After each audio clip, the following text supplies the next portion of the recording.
करबे। देख मोरे सारी एक काम करबे, बने अष्टुरा के तय हाथ धरबे। गाँव के टूरा मन के बड़े चालू, दिल भर दे भर हवे दयालु। गाँव के टूरा मन के बड़े चालू, दिल भर दे भर हवे दयालु। नहीं ते पाछू बेरा पछतावे वो सारी हास ही सब बोझन।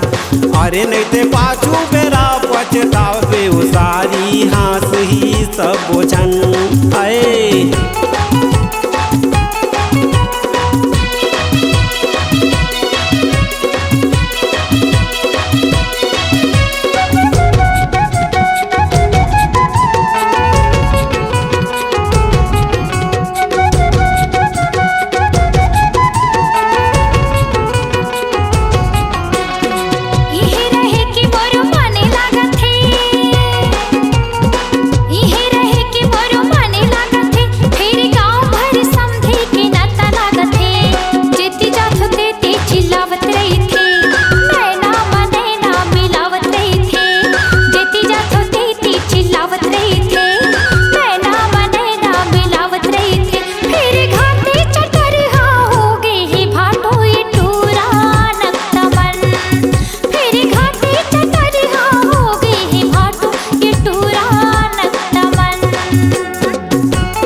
सही पे सारी तरह ही जावे, सही पे सारी तरह ही जावे। मोरे गाँव का समाचाला कहाँ पावे, दिल वाला रंग वाला टूरा है गजब।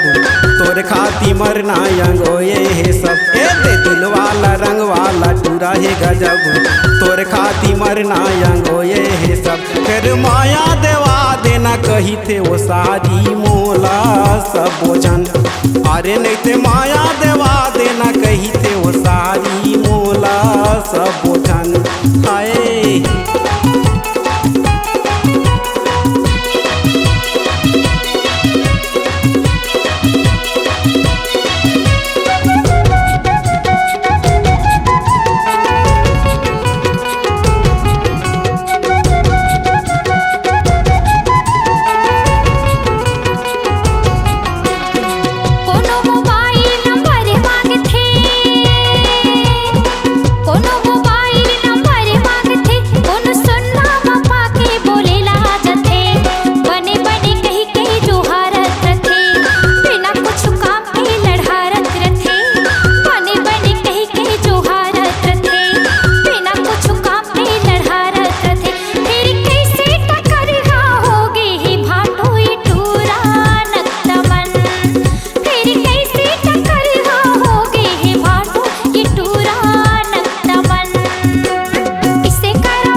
सारी एक काम करबे।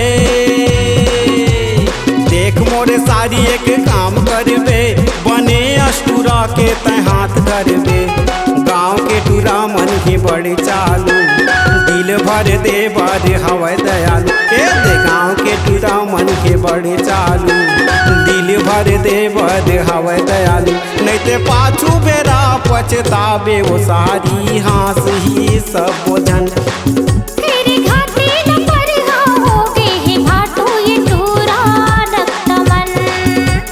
पाछू बेरा पछतावे वो सारी हास ही सब बोझन। ये भाटो टूरा नक्तमन, ये सारी हास ही सब बोझन। ये भाटो टूरा नक्तमन। खेसारी हास ही सब बोझन हाय। आपकी आवाज ही आपकी पहचान है। यदि आप अपनी आवाज को एक नया आयाम देना चाहते हैं तो चले आइए मल्टी ट्रैक डिजिटल रिकॉर्डिंग के लिए AVM audio video studio Khamtarai Raipur. Mobile number 9301523929 और 7869646201। यदि आप नए एवं पुराने गीत सुनना चाहते हैं तो avmgana.com में जाकर गाना फ्री डाउनलोड करें और YouTube चैनल में AVM गाना और KK कैसेट्स को सब्सक्राइब करें।